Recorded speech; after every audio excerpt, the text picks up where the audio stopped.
श्री वशिष्ठ जी के द्वारा आतिवाहिक शरीर में आदि भौतिकता के भ्रम का निराकरण। विद्याधरी ने कहा, अतः मुनि, अब हम दोनों निर्मल परमात्मा में सर्वबोधानुकूल समाधि रूप धारणा द्वारा अपने प्राचीन आतिवाहिक भाव का पुनः अभ्यास करें। ऐसा करने से ही इस शिला के भीतर का जगत प्रकट होगा। श्री वशिष्ठ जी कहते हैं, श्री राम, उस पर्वत पर विद्याधरी ने जब ये युक्ति युक्त बात कही तब मैं पद्मासन लगाकर बैठ गया और समाधि में स्थित हो गया। उस समय संपूर्ण बाह्य पदार्थों की भावना का त्याग हो जाने पर चिन्ह मात्र स्वरूप होकर मैंने उस पूर्व के अर्थ की आदि भौतिक देह आदि की भावना एवं उसके संस्कार मल का भी सर्वथा त्याग कर दिया।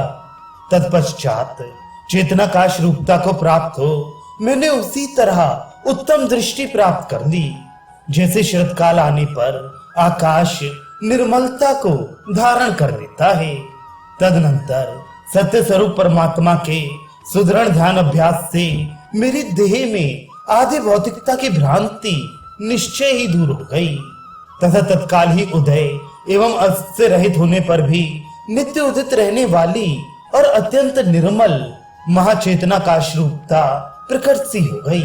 इसके बाद जब मैं साक्षी रूप अपने ही निर्मल तेज से दिखने लगा तब वास्तव में मुझे ना तो वह आकाश दिख पड़ा और ना वह पाषाण शिला ही कहीं दिखाई दी।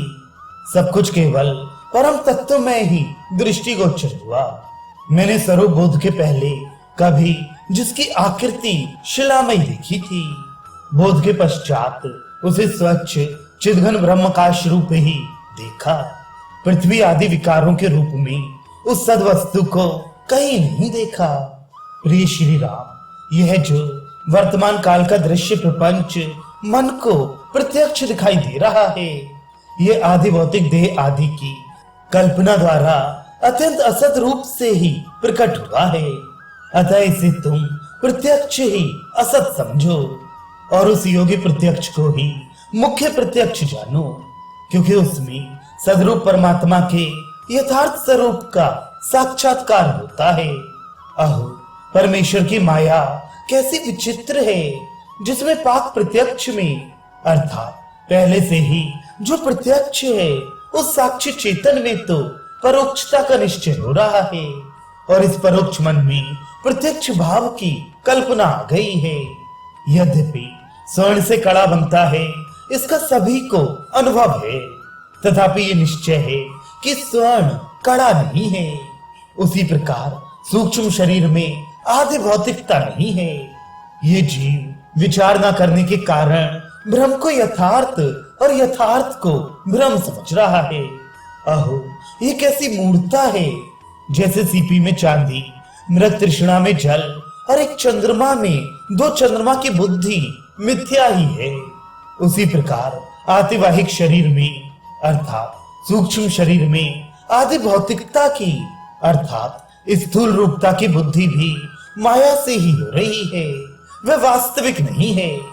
जो असत है उसे सत मान लिया गया है और जो सत है उसे असत समझ लिया गया है।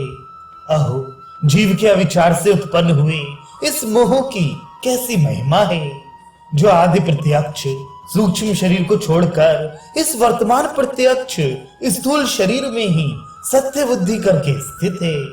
वह मानो मृग तृष्णा का जल पीकर तृप्ति का अनुभव करता हुआ सुखपूर्वक बैठा है। विषयों का जो सुख है वह क्षण भंगुर है, इसका सबको बारंबार अनुभव होता है, इसलिए उस सुख को दुख रूप ही कहा गया है। तथा जो नित्य अनादि और अनंत आत्म सुख है उसी को वास्तविक सुख बताया गया है। अज्ञानी की दृष्टि में ये जगत रूप भ्रांति ही सत्य रूपता को प्राप्त हो गई है।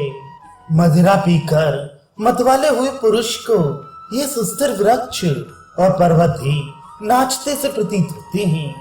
जो योगियों के प्रत्यक्ष अनुभव में आए हुए सर्वत्र अप्रतिहत अद्वैत बोध रूप पूर्णानंद एक रस चित्त स्वरूप ब्रह्म की सत्ता प्रत्यक्ष होने पर भी दूसरी तुच्छ प्रत्यक्ष नेत्र आदि इंद्रियों से दिखने वाले रूप आदि विषयों को सत्य मानकर उनका आश्रय लेते हैं, वे महान मूर्ख हैं।